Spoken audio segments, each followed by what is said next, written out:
증거하도록 하겠습니다. 네, 영상으로도 함께 안식 예배 참석하시는 우리 분당교회 성도님들도 함께 반가운 마음으로 우리 할렐루야로 인사 먼저 하겠습니다. 할렐루야, 할렐루야. 정말 많이 반가우시죠? 네, 우리 성도님들의 미소에 그 진심이 느껴집니다. 그 진심을 담아서 우리 옆에 계신 우리 형제자매님들과 함께 이렇게 인사 나눴으면 좋겠습니다. 늘 주 안에서 강건하세요. 예. 예수 그리스도의 이름으로 하나님 말씀 증거하도록 하겠습니다. 성경 말씀 사도행전 12장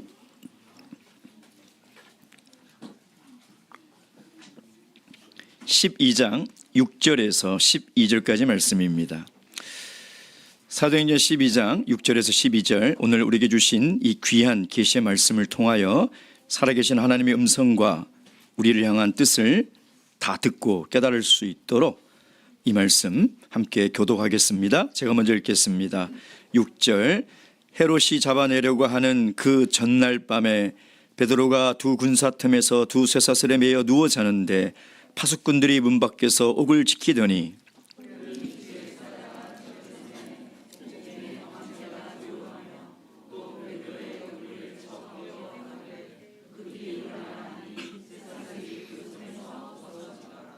천사가 가로되 띠를 띠고 신을 들매라 하거늘 베드로가 그대로 하니 천사가 또 가로되 겉옷을 입고 따라오라 한대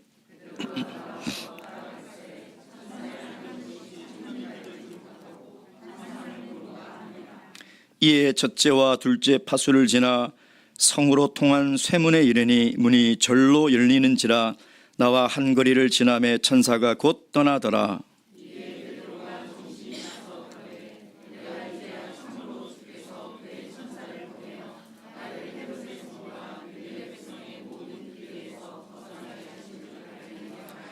함께 읽겠습니다. 깨닫고 마가라 하는 요한의 어머니 마리아의 집에 가니 여러 사람이 모여 기도하더라. 아멘. 아주 오래전 저희 아이들이 아마 초등학교를 들어가기 전인 것 같습니다. 가끔씩 아이들과 장거리를 차로 이동해야 될 때가 있어요. 그러면 어린아이들은 그 장거리를 차로 가는 것이 참 쉬운 일이 아니죠. 도시를 지나 톨게이트만 딱 빠져나와도 아빠 다 왔어요? 언제 도착해요? 끊임없이 그런 질문을 합니다. 그래서 긴 거리를 갈 때에는 어떻게 하면 차 안에서 심심하지 않게 보낼까? 그래서 이런저런 게임도 하고 이야기도 하면서 가곤 했습니다. 근데 어느 날 어디서 그런 게임을 배워왔는지 아이들이 이런 제안을 하는 겁니다. 아빠, 터널이 나오면 숨을 참고 터널을 지날 때까지 끝까지 참는 사람이 이기는 겁니다. 그래? 그래서 이제 터널을 딱 들어가면 숨을 다 같이 참는 거예요. 그러니까 짧은 터널을 지날 때는 너무 쉬워요. 금방 지나가니까 충분히 참을 수가 있습니다. 근데 갑자기 긴 터널이 나오면은 이걸 참는 것이 너무나 힘들어서 중간에 살짝 몰래 숨을 한번 쉬고 또 참는 척하고 갔던 그런 기억이 있습니다. 여러분, 동굴과 터널의 차이가 무엇입니까? 출입구가 있고 없고의 차이겠죠. 동굴은 가면 갈수록 점점 어두워지고 점점 두려워지는 것입니다. 그러나 터널은 비록 지금 어둡지만 그래도 내가 참고 한 걸음 한 걸음 나아가면 반드시 숨을 쉴 수 있는 출입구가 나오게 된다는 것이죠. 지금 베드로는 6월절 날 잡혀서 이제 무교절 7일 동안 어쩌면 7일이라는 긴 터널의 시간을 감옥에서 보내고 있습니다. 여러분, 이 7일의 긴 시간의 터널 동안 베드로는 어떤 마음으로 이 터널을 지나가고 있었을까요? 이 긴 터널을 지날 때 베드로는 어떤 심정이었을 것이고 어떤 마음으로 참고 있었을까요?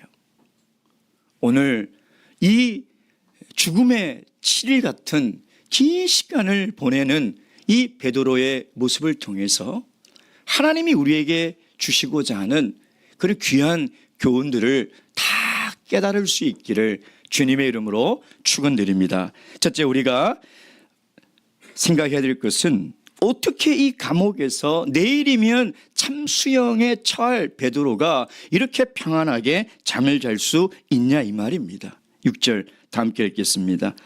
시작.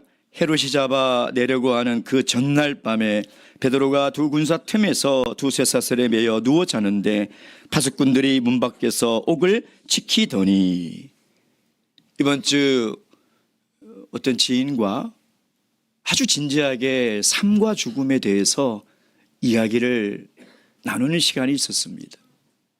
그런데 그분이 저에게 이런 질문을 하는 거예요. 만약에 누군가가 이 봉투를 주면서 이 봉투에 당신이 죽는 날이 기록되어 있는데 당신은 이것을 열어보겠습니까? 라고 저한테 질문을 하는 거예요. 한 번도 고민해보지 못한 질문을 받고 제가 한 30초 동안 깊게 생각을 해봤습니다. 그리고 제가 그분에게 이렇게 얘기했습니다. 궁금하지만 저는 열어보지 않겠습니다. 왜 안 열어봅니까? 제가 그것을 아는 순간 제가 평정심이 상실될 것 같습니다. 제가 그걸 아는 순간 저는 어제와 똑같은 일상의 삶을 살아갈 자신이 없습니다. 라고 이야기를 했습니다. 여러분, 사형수들은요, 형 집행 날이 돼서야 그 사실을 알립니다. 왜냐하면 하루 전날 알렸을 때는 그들이 극도의 스트레스로 인해서요, 이상 행동을 보이고 자살을 한다는 것이죠. 그래서 사형수들은 자기가 죽는 전날까지도 내가 언제 죽을지를 몰라야 평상심을 유지하며 감옥에서 살아갈 수 있는 거예요. 근데 베드로는 이미 유월절날 잡혀 들어갈 때부터 그는 내가 언제 죽는지를 정확하게 알고 있었어요. 내가 죽는 날짜를 알고 지금 감옥에 갇혀 있었다는 것입니다. 근데 그가 지금 어떻게 하고 있습니까? 내일 아침에 해가 뜨면 헤롯의 칼이 기다리고 있는데 내일이면 내 목이 달아날 건데 여러분 같으면 평상심을 유지하고 잠을 잘 수 있겠습니까? 오늘 본문에 보면 베드로는 진짜 꿀잠을 자고 있어요. 어떻게 이렇게 잠을 잘 수 있을까? 자기가 죽는 날을 알고 어떻게 죽을지를 알고 있음에도 불구하고 어떻게 이렇게 깊은 잠에 빠질 수 있을까?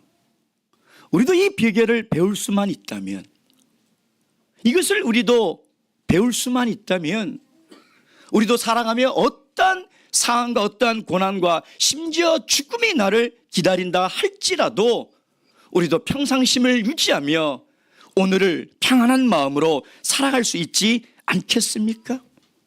우리도 이것을 배울 수만 있다면 불안에 떨지 않고 두려워하지 않고 마음 졸이며 살지 않을 수 있지 않겠습니까?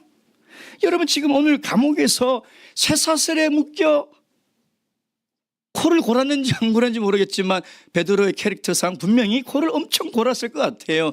아니면 죄송합니다, 베드로님. 근데 그랬을 것 같아요. 근데 보면 자기 안방같이 옷도 다 벗어놓고 혁대도 풀어놓고, 그러니까 편안한 속옷 차림으로 쇠사슬에 묶여서 잠을 자고 있는 이 모습은 정말 비현실적인 모습입니다. 여러분, 이 모습을 보면 어떤 모습이 떠오릅니까?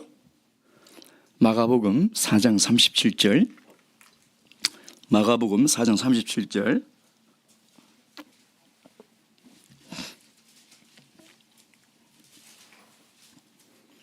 마가복음 4장 37절에서 40절까지 다 함께 읽겠습니다. 시작. 큰 광풍이 일어나며 물결이 부딪혀 배에 들어와 배에 가득하게 되었더라.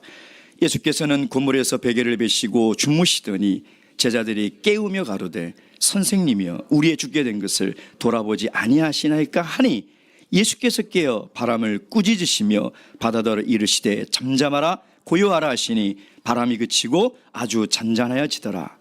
이에 제자들에게 이르시되 어찌하여 이렇게 무성하느냐? 너희가 어찌 믿음이 없느냐? 어찌하여 너희가 믿음이 없느냐? 지금 베드로가 자기가 언제 죽을 것을 알고 어떻게 죽을 것을 알며도 불구하고 평정심을 유지하며 잠을 잘 수 있었던 비결은 믿음에 있다는 거예요. 그가 믿음이 있었기 때문이라는 것입니다. 여러분, 믿음은 모든 것을 이기는 힘이 있습니다. 믿음은 이 현실을 뛰어넘어 마치 비현실적으로 살아가는 것처럼 할 수 있는 것이 믿음이라는 거예요. 여러분, 바다에 태풍이 몰아치고요, 파도가 다 뒤집어져도요, 정말 깊은 바닷속으로 들어가면 아무 미동이 없어요. 아주 고요하고 아주 잔잔하다는 것입니다. 폭풍과 비바람이 몰아쳐도 구름 위로 높이 높이 올라가면 그곳은 전날과 전전날과 다를 게 하나도 없이 조용하다는 거예요. 믿음이 그런 거예요. 여러분, 우리의 믿음이 깊이 깊이 들어가면, 우리의 믿음이 높이 높이 올라가면 어떠한 폭풍 속에서도 우리의 평정심을 잃지 않고 우리가 믿음으로 살아갈 수 있다는 것입니다. 그것이 비결이에요. 야고보서 1장 6절 7절 말씀 보겠습니다. 야고보서 1장 6절 7절 말씀입니다.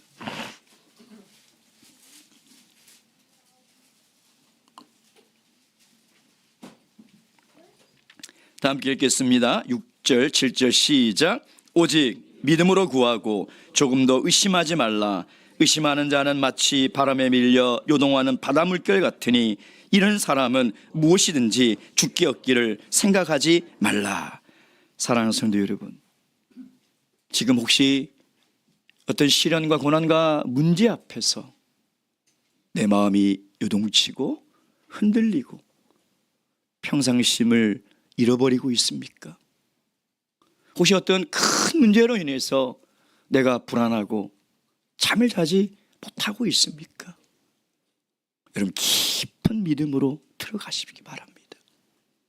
여러분의 믿음이 높이 높이 올라가시길 바랍니다. 그 깊은 믿음의 세계로 들어가면 어떤 폭풍 속에서도 고요하고 요동치 않으며 잔잔하게 살아갈 수 있다는 거예요. 어떤 시련 속에서도 내 믿음이 독수리가 날개쳐 하늘로 올라가듯이 올라가면요, 이 세상의 모든 근심과 걱정거리를 초월하여 비현실적인 세상에서 우리가 살아갈 수 있다는 것입니다. 모든 지각에 뛰어난 하나님의 평강이 그리스도 예수 안에서 저와 여러분의 마음과 생각을 지켜주시길 주님의 이름으로 축원드립니다. 두 번째, 그렇다면 어떻게 이런 믿음을 가질 수 있나요? 어떻게 이런 상황 속에서도 평정심을 유지하는 이런 믿음을 가질 수 있었을까요? 여러분, 우리가 살다 보면 걱정과 염려가 되는 일들이 늘 있습니다. 그럼 저녁에 잠을 자려고 누우면 잠이 잘 오십니까? 잠이 잘 안 옵니다. 이리 뒤척 저리 뒤척 하다 보면 어느 날 날이 새기도 해요. 그런 경험들이 다 있잖아요. 아무리 자려고 해도 내 마음의 염려와 불안을 떨칠 수가 없는 거예요. 그 마음으로는 잠이 들지가 않아요. 그래서 이 마음을 떨쳐버리지 못하면 불면증에 걸리기도 합니다. 여러분, 잠을 자지 못하는 고통처럼요, 큰 고통이 있겠습니까? 오직했으면 하나님께서 내가 사랑하는 자에게 잠을 주신다고까지 말씀하셨나? 정말 우리가 하루를 끝내고 평안히 잠을 잘 수 있는 것은 큰 복이죠. 근데 우리가 큰 일을 만나고 염려를 만나면 잠을 이루지 못합니다. 근데 지금 베드로는 어느 정도까지 깊이 잠에 들었습니까? 7절 8절 다 함께 읽겠습니다. 시작. 호련히 주의 사자가 곁에 섬에 옥중에 광채가 조요하며 또 베드로의 옆구리를 쳐 깨워 가로되 급히 일어나라 하니 쇠사슬이 그 손에서 벗어지더라. 천사가 가로되 띠를 띠고 신을 들매라 하거늘 베드로가 그대로 하니 천사가 또 가로되 겉옷을 입고 따라오라 한대. 지금 천사가 감옥 안으로 쭉 들어왔는데요, 그 빛이 얼마나 밝은지 그 안이 막 환한 대낮처럼 돼버린 거예요. 그 정도면 일어나지 않나요? 누가 자는데 불을 탁 켜면 저같이 예민한 사람은 금방 일어날 거예요. 근데 안 일어나니까 천사가 베드로의 옆구리를 그냥 발로 팍 차는 거예요. 일어나라고 발로 팍 차는 거예요. 근데 일어났는데 여전히 그냥 눈이 반쯤 풀려가지고 있으니까 야, 옷 입어, 혁대 좀 매라, 신발끈도 좀 묶어라. 그러니까 무슨 비몽사몽간에 이게 뭔 일인지도 모르고 그냥 있는데 보니까 또 겉옷을 또 안 입었어요. 그냥 겉옷도 입어라. 그러니까 일일이 야, 옷 입어라, 신발 묶어라, 혁띠 매라 라고 친절하게 알려줘야 할 정도로 지금 깊이 잠들었다는 것입니다. 물론 교회와 베드로가 베드로의 구출을 위해서 기도를 했을 수도 있습니다. 그러나 그렇게만 생각하기에는 너무나 이상하고 어색한 부분들이 참 많아요. 만약에 베드로가 7일 동안 그 기도를 했다면 천사가 들어와서 빛이 환한 순간 야, 하나님이 내 기도를 응답하셨구나 라고 스스로 옷을 입고 끈을 메고 나가야 돼요. 그렇지 않습니까? 천사가 옆구리를 발로 차서 깨우기 전에 천사를 기다리고 있어야지 맞는 것이. 근데 베드로의 하나하나 행동은 너무나 수동적이라는 것이죠. 마치 전혀 기대하고 기도하지 않았던 사람처럼 능동적으로 움직이지 않고 수동적으로 움직이고 있다는 것입니다. 심지어 베드로는요, 지금이 이 상황이 꿈인지 생신지 분간을 못하고 있어요. 9절 말씀. 베드로가 나와서 따라갈새 천사의 하는 것이 참인 줄 알지 못하고 환상을 보는가 하니라. 지금 자기가요, 쇠사슬이 풀어지고 옷을 입고 혁들을 메고 운동화 끈을 메고 있는데도 이게 꿈인지 생신지 환상인 줄 알고 있었다는 거예요. 왜? 고넬료 사건 때 환상을 본 적이 있거든요. 3번 환상을 보니까 또 환상에서 내가 감옥에서 나가는 것을 하나님께서 보여주는갑다라고 생각할 정도였다는 것이죠. 그러니 정말 베드로가 그런 기도를 했을까? 교회가 베드로의 구출을 위해서 기도했을까? 라는 의문이 든다는 것입니다. 그래서 저는 어쩌면 베드로는 하나님께서 야고보처럼 나의 생명도 원하고 계시는구나 라고 믿음으로 받아들였다는 거예요. 믿음으로 받아들였다는 거예요. 자포자기한 것이 아니에요. 자포자기한 사람은요, 그 자포자기한 그 괴로운 마음 때문에 몸부림을 치면서 잠을 자지 못합니다. 재수 없다고 받아들인 게 아니에요. 아니 11명이나 되는 제자들 가운데 왜 하필이면 재수 없게 내가 잡혀가지고 아이고 내 팔자야, 내 운명이야 하고 원망하며 주저앉아 잠을 자고 있었던 것이 아니라는 것입니다. 베드로는 믿음으로 받아들였어요. 하나님의 그 선하신 뜻, 모든 것이 합력하여 하나님의 선한 뜻을 이루어가는 것을, 심지어 내 목숨을 사용하셔까지 하나님의 뜻을 이루어간다는 그 뜻을 믿음으로 받아들였다는 거예요. 그럼 도대체 이 믿음이 어디서 나오냐 이 말이에요. 이런 주님을 향한 신실한 믿음이 어떻게 생길 수 있냐 이 말입니다. 주님은 오늘 이 말씀을 통해서 우리도 이러한 믿음을 가지시기를 원하고 있는 것이죠. 어디서 나왔을까요? 사도행전 4장 33절. 사도행전 4장 33절. 사도행전 4장 33절 말씀. 다 함께 읽겠습니다. 시작. 사도들이 큰 권능으로 주 예수의 부활을 증거하니 무리가 큰 은혜를 얻어. 베드로는 부활하신 주님을 만났기 때문에, 부활하신 주님을 믿었기 때문이라는 것입니다. 여러분, 어쩌면 베드로의 이 사건은 우리는 부활하신 주님을 보지 못했지만, 만나지 못했지만 베드로를 통해서 예수님은 부활하셨다는 그 사실을 오늘 우리에게 이야기하고 있는 거예요. 이런 믿음이 없이 어떻게 죽음 앞에서 이렇게 평안하게, 어떻게 죽음 앞에서 요동치 않으며 자기의 죽을 날을 기다릴 수 있는 사람이 세상에 어디냐 이 말입니다. 그는 부활하신 주님을 믿었어요. 그리고 그 부활하신 주님을 믿는 믿음으로 말미암아 나도 반드시 부활할 것이라는 것을 믿었다는 것이에요. 내일이면 참수형을 당해 내가 죽게 되지만 그럼에도 불구하고 내 마음이 불안하고 요동하지 않고 지금 잠을 잘 수 있는 것은 내 생명이 부활하신 예수 그리스도의 영원한 생명 안에 있기 때문에 나는 확실히 부활한다, 나는 확실히 다시 살아난다 라는 이 믿음이 그를 어떤 환경 속에서도 두려움과 불안 없이 살아갈 수 있는 믿음으로 만들었다는 것입니다. 여러분, 주님께서는요, 사망의 권세를 이기시고 부활의 첫 열매가 되셔서 우리들에게 부활의 증거를 확실히 보여주셨다는 것입니다. 베드로는 이 믿음이 확실히 있었어요. 요한복음 11장 25절 말씀. 요한복음 11장 25절 말씀.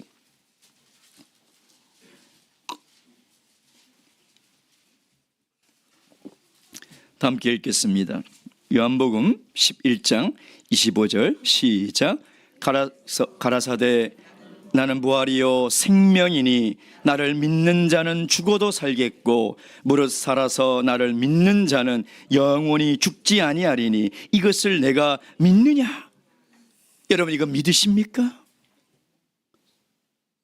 이 믿음이 여러분에게 있으십니까? 우리는 반드시 다시 살아난다는 것입니다.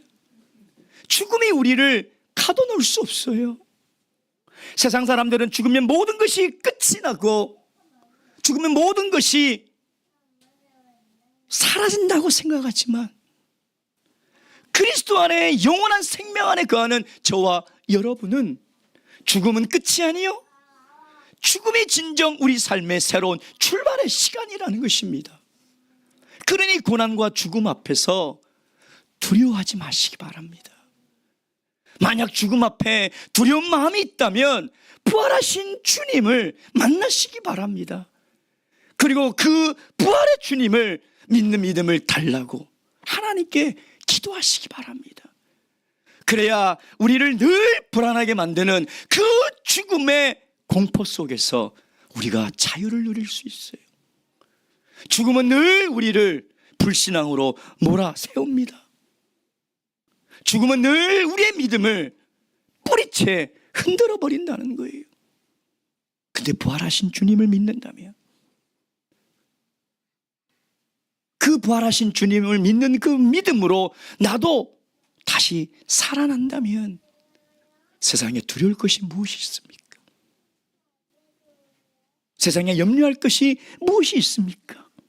사랑하는 성도 여러분, 고난과 죽음 앞에서 두려워하지 마시기 바랍니다.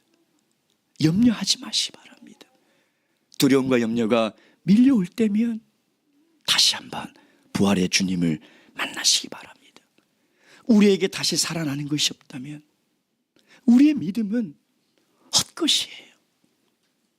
우리가 다시 사는 것이 없다면 우리가 왜 이렇게 신앙생활을 해야 합니까? 우리가 왜 예수님을 믿어야 합니까? 우리에게 다시 사는 믿음이 없다면 우리의 믿음은 아무것도 아니라는 것입니다. 우리에게 정말 필요한 믿음은 우리는 다시 살아난다는 거예요. 주님이 부활하신 것처럼 우리도 주님이 나의 이름을 부를 때 죽음의 그 권세를 이기고 다시 살아난다는 것입니다. 바라옵기는 물과 영으로 거듭난 모든 그리스도인들은 마지막 날 다시 살아남을 믿으시고 이 믿음을 가지시고 살아가시길 주님의 이름으로 축원드립니다. 마지막 세 번째, 하나님이 이 사건을 통해서 우리에게 원하는 믿음이 있어요. 우리가 어떤 믿음을 가지고 살아가기를 원할까요? 여러분 다시 한번 6절 읽도록 하겠습니다. 6절 시작. 헤롯이 잡아내려고 하는 그 전날 밤에 베드로가 두 군사 틈에서 두 쇠사슬에 매여 누워 자는데 파수꾼들이 문 밖에서 옥을 지키더니, 지금 헤롯은 그 유대인들의 마음을 얻기 위해서 6월절날, 보통 6월절이 되면 당시 예루살렘에 약 100만 명 정도의 유대인이 몰려들었어요. 그러니까 각 나라에 있는 디아스포라 유대인들이 이 절기를 지키기 위해서 몰려들었다는 거예요. 좀 생각해 보세요. 예루살렘 가보셨잖아요. 크지 않은 도시입니다. 거기에 100만 명이 모였어요. 헤롯의 계획은 뭐냐? 그 수많은 유대인 앞에서 유대인들이 정말 싫어하는 이 예수를 믿는 이 사람들을 죽이는 거예요. 그러면 한순간에 유대인들의 마음이 자기에게로 다 오는 것이죠. 근데 6월절을 딱 맞이해서 무교절이 시작된 거예요. 무교절은 6월절 저녁부터 7째 날까지 7일 동안 지키는 것이 무교절이에요. 그래서 이 무교절에는 유대인들은 어떠한 형 집행이나 재판을 할 수가 없습니다. 하지를 못하는 것이죠. 만약 했다가 그 예루살렘에 모인 100만 명들이 다 들고 일어나고 폭동이 일어나면 큰일 나는 거예요. 그래서 죽일 수가 없는 것이죠. 그렇죠. 그렇게 하루, 이틀, 3일, 4일, 5일, 6일 마지막 날 밤이 되었어요. 하나님이 베드로를 언제 건져내시냐? 죽기 그 전날 밤에, 마지막 날 밤에 건져내신다는 것입니다. 아니 왜 하나님이 이왕 베드로를 구출할 거 첫날에 구출하시는 것이 훨씬 좋지 않습니까? 아니 이왕이면 건져내 주실 수 있는데 아니 하루라도 빨리 건져내 주는 것이 훨씬 좋지 않습니까? 그럼 우리는 질문을 해야 돼. 왜 하나님은 그 죽는 그 전날 마지막 날 밤이 돼서야 베드로를 구출하셨냐 이 말이에요. 그것은 하나님이 이 사건을 통해서 사도교회와 오늘 우리에게 주시고자 하는 귀한 메시지와 교훈이 있다라는 것입니다. 앞으로 사도교회는요, 지금의 핍박보다 100배 더 큰 핍박을 로마의 황제로부터 받게 될 거예요. 지금 받는 핍박은 아무것도 아니에요. 야고보의 목이 달아난 것은 시작에 불과해요. 이제 앞으로 로마의 황제들이 예수 믿는 사람들과 교회를 얼마나 극심하게 핍박할 건지 하나님은 그걸 알고 계셨던 것이죠. 그래서 너희들이 어떤 믿음을 가져야 되느냐? 끝까지 견디는 믿음을 가져야 된다는 거예요. 끝까지 믿는 믿음을 가져야 한다는 것을 지금 보여주려고 베드로를 기다렸다가 죽기 전날 밤에 끝에 가서야 하나님께서 구출하신 거예요. 마태복음 24장 9절 말씀. 마태복음 24장 9절 말씀.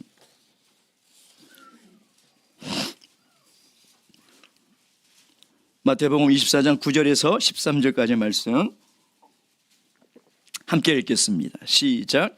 그때 사람들이 너희를 환난에 넘겨주겠으며 너희를 죽이리니 너희가 내 이름을 위하여 모든 민족에게 미움을 받으리라. 그때 많은 사람이 시험에 빠져 서로 잡아주고 서로 미워하겠으며 거짓 선지자들이 많이 일어나 많은 사람을 미혹하게 하겠으며 불법이 성함으로 많은 사람의 사랑이 식어지리라. 그러나 끝까지 견디는 자는 구원을 얻으리라. 하나님은 말세를 살아가는 우리 모든 성도들에게 원하시는 믿음이 뭐냐? 끝까지 믿으라는 거예요. 끝까지.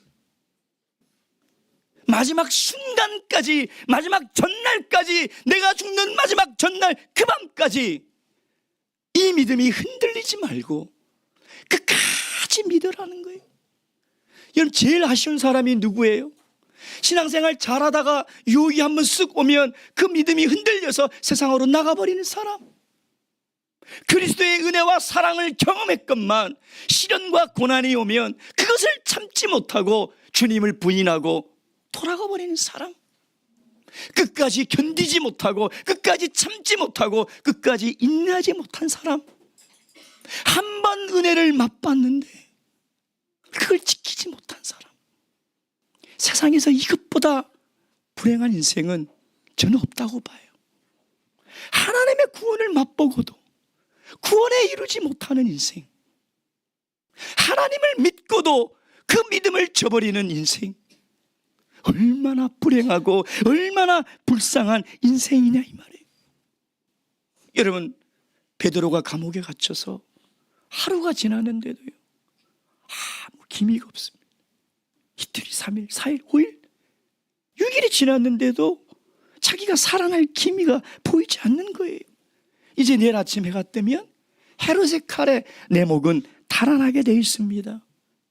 근데도 여전히 어떤 조짐도, 어떤 하나님의 음성도, 하나님의 신호도 보이지 않는 거예요. 그리고 마지막 날 밤이 된 거예요.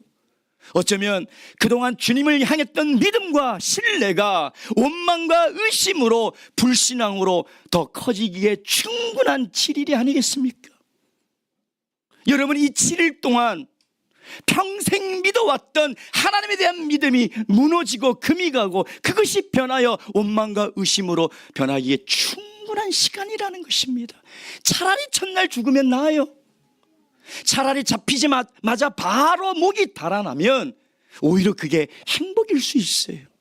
7일 동안 이 긴 죽음의 터널을 지나는 동안 여러분, 베드로는 그 믿음이 흔들리지 않았다는 거예요. 그 믿음이 의심으로, 원망으로 변하지 않았다는 것입니다. 그래서 하나님은 지금 베드로의 믿음을, 사도교의 믿음을, 우리의 믿음을 테스트하는 거예요. 벼랑까지 미루시는 거예요. 벼랑까지 밀고 밀어서 이 끝에 딱 세워놓으시고, 그래도 너 믿을래? 그래도 너 믿을 거냐라고 물어보시는 거예요. 여러분, 구약에 여호수아가 이스라엘 백성들을 인솔하고 가나안을 정복할 때 제일 처음 만난 성이 여리고 성이잖아요. 여러분, 제일 처음 만난 이 성은 난공불락이에요. 그들의 무기로는, 그들의 힘으로는 도저히 점령할 수 없는 섬이, 하나님의 명령을 내리시죠. 하루에 한 바퀴씩 돌아라. 그리고 마지막 날 제사장이 나팔을 불면 일제히 소리를 치며 7바퀴를 돌아라. 한 바퀴를 돌았어요. 먼지라도 떨어지면 좋을 텐데 아무런 기미가 안 보여요. 이튿날 또 한 바퀴 돌았어요. 벽돌 하나라도 떨어지면 그것을 붙들고 하나님의 말씀에 순종하며 끝까지 믿겠는데 바람 한 점 없어요. 위에서 막 조롱합니다. 너희들 뭐 하는 짓이냐 지금? 그리고 여호수아가 얘기합니다. 여리고성을 돌 때 절대 말하지 마라. 아무 말하지 마라. 누군가는 분명히 이런 말 할 거예요. 이렇게 돈다고 성이 무너지냐? 이렇게 돌다가 내가 돌겠다. 여러분, 지금 하나님은 이스라엘 백성들의 믿음을 테스트하는 거예요. 끝까지 돌으라는 거예요. 끝까지 믿고 믿고 믿음을 가지고 순종하라는 것입니다. 그들이 만약 6째 날까지 돌았는데도 성이 무너지지 않아서 야, 이거 하나님에 대한 믿음이 사라져버렸다면 그 성이 어떻게 무너졌겠습니까? 베드로는 이 테스트에서 한번 떨어진 적이 있어요. 예수님이 십자가를 지시기 위해서 잡혀가는 날 밤 예수님을 버리고 도망가고 3번을 부인했어요. 3년 동안 주님의 말씀을 배웠어요. 주님의 설교를 들었어요. 주님의 기적을 자기의 눈으로 목도했어요. 무리를 걷는 기적도 체험했어요. 여러분, 이 정도면 믿음이 있어야 되지 않습니까? 이 정도면 믿음이 생기지 않겠습니까? 근데 믿음이 없었어요. 끝까지 믿고 끝까지 견디는 믿음이 없었다는 거예요. 그러나 이제 베드로는 다른 베드로예요. 베드로는 부활하신 주님을 믿고 어떤 상황 속에서도 주님을 배신하지 않는 신실하신 주님을 끝까지 믿는 믿음을 가지고 있었기 때문에 내가 살아날 기미가 아무것도 보이지 않고 나는 내일 죽게 될지언정 그는 주님을 다시 배반하지 않았다. 주님을 다시 의심하지 않았다는 것입니다. 사랑하는 성도 여러분, 주님은 이렇게 우리를 마지막까지 몰아넣으십니다. 아무리 기도하고 기다려도 기도의 응답의 조짐이 보이지 않아요. 하나님이 마지막 데드라인까지 우리를 몰아넣었어요. 그리고 벼락 끝에 세우시는 겁니다. 그리고 뭐라고 말씀하세요? 뛰어내려라. 그래도 난 믿을래. 그래도 네가 나를 믿는 그 신실한 믿음이 있는지 나에게 보여달라는 거예요. 주님이 원하시는 믿음은 우리가 끝까지 주님을 신뢰하는 거예요. 주님을 의심하지 말고 주님을 끝까지 믿는 그 믿음을 주님께서 원하고 있다는 것입니다. 사랑하는 성도 여러분, 바라옵기는 마지막 날까지 우리가 주님을 향한 신뢰와 믿음이 흔들리지 마시고 인내하시고 견디시고 끝까지 믿으셔서 구원에 다 이루시기를 주님의 이름으로 축원드립니다. 묵도하시겠습니다.